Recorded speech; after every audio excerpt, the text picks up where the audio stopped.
One more. Need to get stronger. Anthony Joshua has just started his new training camp ahead of his fight with Jake Paul.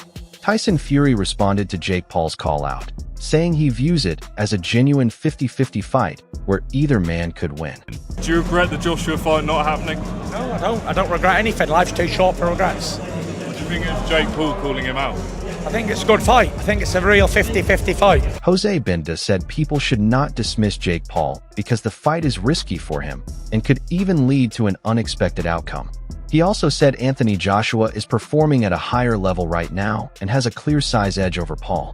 Don't count him out. You know, I think that's a very dangerous fight for Jake Paul.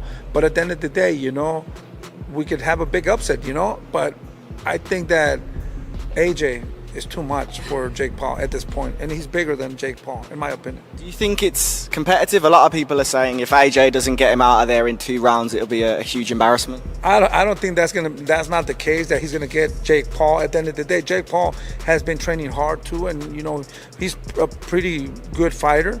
I don't think he would take him out in 2-3 rounds. I think maybe in the later rounds, or it might go to decision, you know, but I don't think that Jake Paul can take AJ out. I mean, or AJ could take Jake Paul. Maybe, you know, but I don't know. It's just going to be an exciting fight. I think I want to see that fight, to be honest with you. David Hayes said he respects Jake Paul for stepping into real danger because boxing can be brutal and cause serious injuries or even worse. He added that Paul took this risk on a big stage because he believes in himself and not for money. I commend Jake Paul for putting himself in harm's way, because boxing is a dangerous game. People have died in the ring. People have been seriously injured, maimed. And he believes in himself enough to do it on a massive scale, because it's not about the money. He's got enough money. This is him wanting to push the boundaries of reality. He's manifested an amazing life for himself. He's a superstar. And I think he wants to try and do the unthinkable. He wants to. It's an insane challenge he's put himself up for, but you've got to give him credit. Dana White said Jake Paul against Anthony Joshua is a bad matchup, but would still attract a massive audience. He explained that many people would watch just to see what happens, including him, and fans would finally get the result they have been waiting for. Jake Paul, Joshua. Oh, Jesus. That's a f***ing bad idea. That's a bad idea. But let me tell you what, a lot of people watch that one. Will you watch it? Sure. You know what everybody's tuning in for on that one. Then I think everybody's going to get what they've finally been waiting for.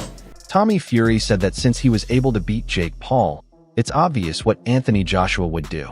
He mentioned his father once joked that Joshua would deal with Paul without any trouble and agreed, saying that even with a hurt arm, Joshua would end the fight in under a minute. But if I can beat Jake Paul, then excuse my French, what the fuck is Anthony Joshua going to do to Jake Paul? I think my dad said that AJ could beat him with his prick, and I completely will back that up. Even if AJ had a broken arm in there, it still wouldn't go past a minute. To be quite honest with you, and as a safety aspect, there's no way that fight can go ahead. At the end of the day, my God, how good does it make me look? He gets beat by Jake Paul. Well, that automatically makes me 2-time heavyweight champion of the world, doesn't it? There's no proper way. I've got to laugh about it. How are we even talking about this? He got his nut boxed off by me a little over 2 years ago, and now all of a sudden he's talking about fighting Anthony Joshua. It's like, come on. Like, you can't be serious. He can't beat me. I'm not Anthony Joshua, am I? So it's just ludicrous. It really is. Tony Bello said he does not believe any talk about the fight until he actually sees Jake Paul in the ring. He added that even if they stood together at a press event, he still would not be convinced because he cannot picture Paul putting on 10-ounce gloves to face Anthony Joshua. I don't believe it. I don't believe a single thing until I see him in the ring. I don't believe any.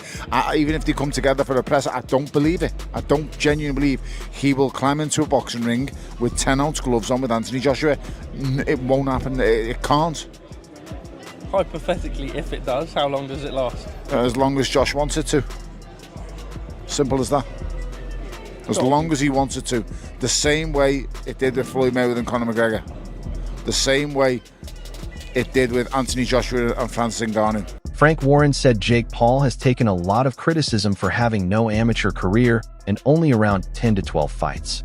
He added that people kept asking when he would face a serious opponent, and now he has finally done that well. Well, my thoughts on it is that Jake Paul's had a lot of accusations over the years for a guy who's had no amateur fights. What's he had, about 10 or 12 fights? I'm not sure what he's had.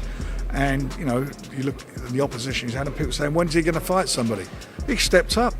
He's stepping up to a two-time world champion, a genuine heavyweight, a proper heavyweight champion, and an active fighter.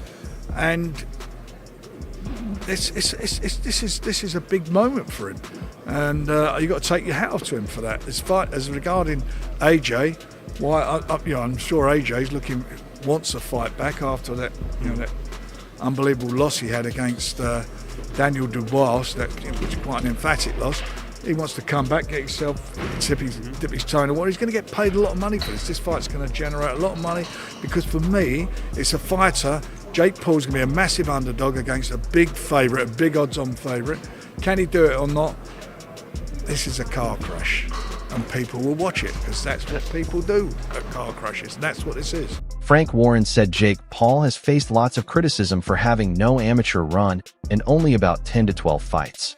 He said people kept asking when Paul would take on a real challenger, and now he has finally done that well. I'm going to say it for you. Okay? Done. No, if Jake Paul beats Anthony Joshua by a knockout, this is a million times better than what I always have thought was a very ill-conceived event with Tank Davis. So whatever you think about Jake and some of the types of fights that he has made, you got to give him credit for at least everybody has said for a long time now, fight a real fighter, fight a real boxer. Well, Anthony Joshua was absolutely a real boxer, a real fighter.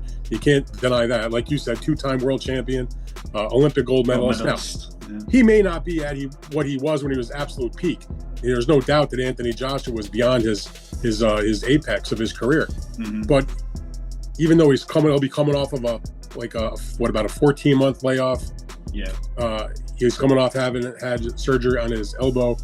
He's coming off of a very, very, very difficult, brutal, hard knockout loss in the Dubois fight.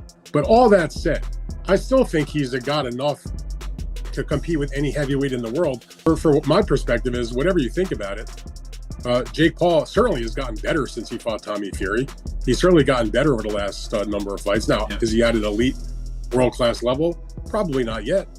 He may never get to that level, but so you got to give him props. He's taken on a guy that I spend part of my morning talking to different boxing matchmakers, people I've known for decades in this business, who have vast experience of building fighters and moving fighters and developing them, and they know a lot better than you or me what they're looking at. And to a person, they were like, they don't understand why Jake took this fight because they think it's, one person used the word of decapitation. Joe Rogan shared his thoughts on the possible Anthony Joshua versus Jake Paul fight. He said Jake seems to really want it and has even agreed to a deal where Joshua would get 99% of the purse and Paul would take only 1%. They're talking right now about doing Anthony Joshua, Jake Paul. I know, I saw that. Jake Paul apparently wants that fight. And he agreed to, I think it was 99% to 1, where Joshua gets 99% of the money and he gets 1%. Jake Paul probably doesn't care about the money. Well, he has plenty of money, and if he won, oh my God, if he beat Anthony Joshua, good Lord. Good Lord. I mean, that's a big if. Right? Anthony Joshua, Olympic gold medalist, former heavyweight champion of the world. What he did to Francis Ngannou, good Lord. Yes. Do you want that smoke? Yeah, I just think it's all about the promotion or whatever. That fight's not competitive at all. Well, it's a dangerous fight. Yeah. Because Joshua's going to try to make an example out of him, for sure. And will. I mean, Anthony Joshua's one of the biggest one-punch KO artists ever. Yeah. That's all for today's video. What do you think about this? Share your thoughts in the comments. And don't forget to like and subscribe if you enjoyed it.